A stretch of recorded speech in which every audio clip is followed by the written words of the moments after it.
Hello and welcome to this Facebook Live. I'm Tim Cooper, and today I'm actually answering a question from one of my students. And on the weekend, I received this email. I just have to look over here and read it for you. And my student asked me, do you have any insightful words on how to get over the I don't think I do enough, so I don't start issue? Okay, so I'm not delivering enough, or I don't believe that I'm good enough, or I don't believe in myself, so I'm not even going to start issue.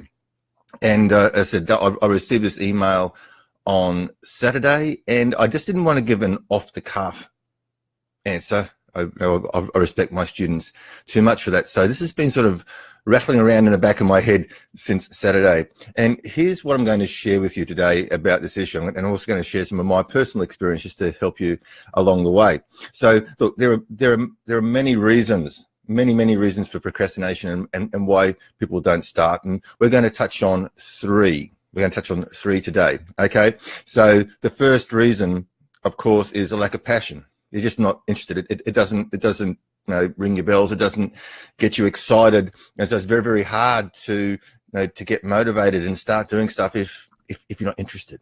Okay, so that's one reason, and I know myself. Like, I don't let the grass grow under my feet. I'm usually a very motivated person. I get on and I do things, but there are some things that I've just got no interest in doing, like marking papers, and I'll have assignments and assessments sitting there for days and weeks, but until I finally get around to doing it. So that's one reason. Okay, another reason is fear, the lack of confidence, the fear of the unknown, and of course that takes a little bit of getting over, and the first step is always the hardest. But the question here was, I don't think I do enough, so I don't start. And this could come down to expectation. Your expectation of yourself and your expectation of your results. And are you a perfectionist? Are you expecting too much? Are you expecting too much out of your treatment, out of your results?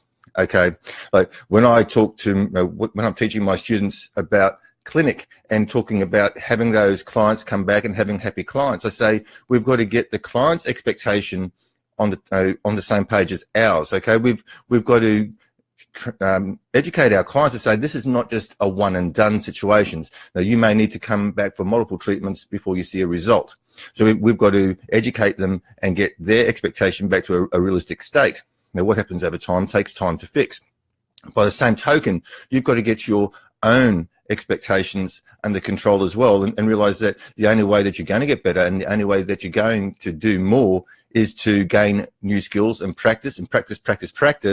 And look, then the more you do, the better your outcomes will be and the more confidence that you will build. Okay, so it's a vicious cycle, and it all comes down to getting started and getting getting some momentum. Now, the first step is always the hardest, and it doesn't really matter. It doesn't matter what that reason was why you didn't want to get started. It doesn't matter whether it was because you've just got no passion. It just doesn't interest you.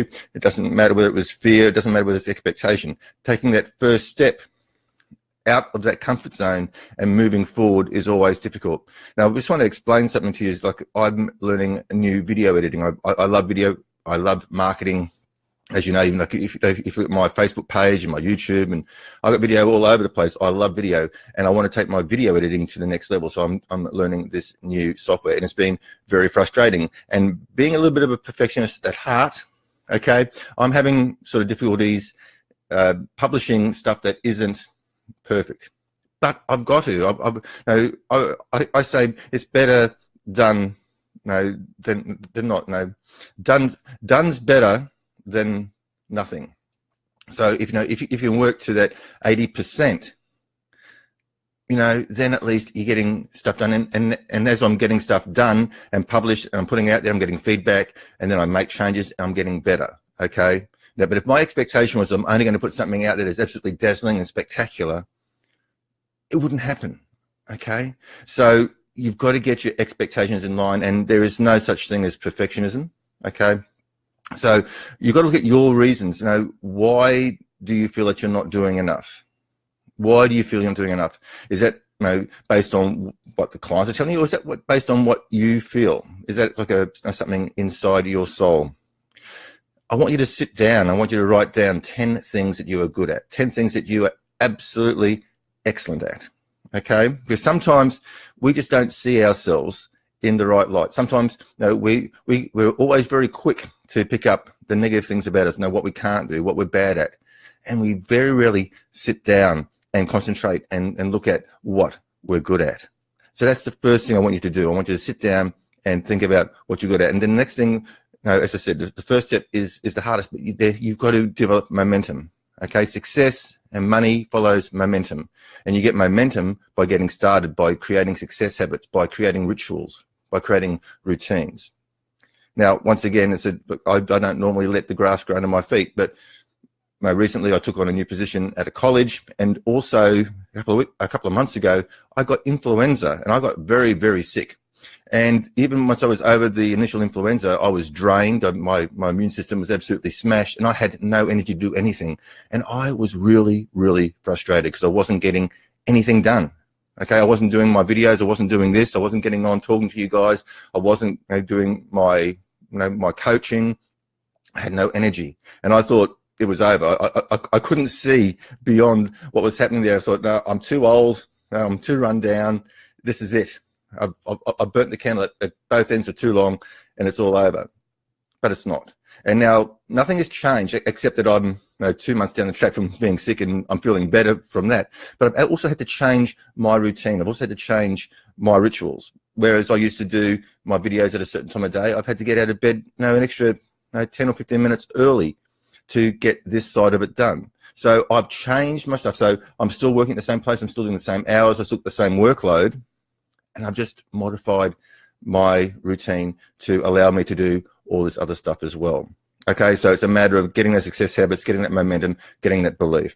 Okay, but I think the main thing is just understand that you can't change the world in one hit. Like, you can get great treatment results and everything else, but don't put so much expectation on yourself that you're afraid to start. Okay, that if you've got a gift, if you can help people, if you can heal people, then you're doing them a disservice by not starting in the first place. You've got something to bring to the world. Bring it, okay?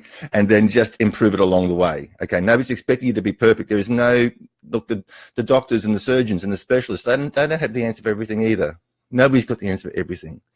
Just bring what you've got to the table and then improve it from there, okay?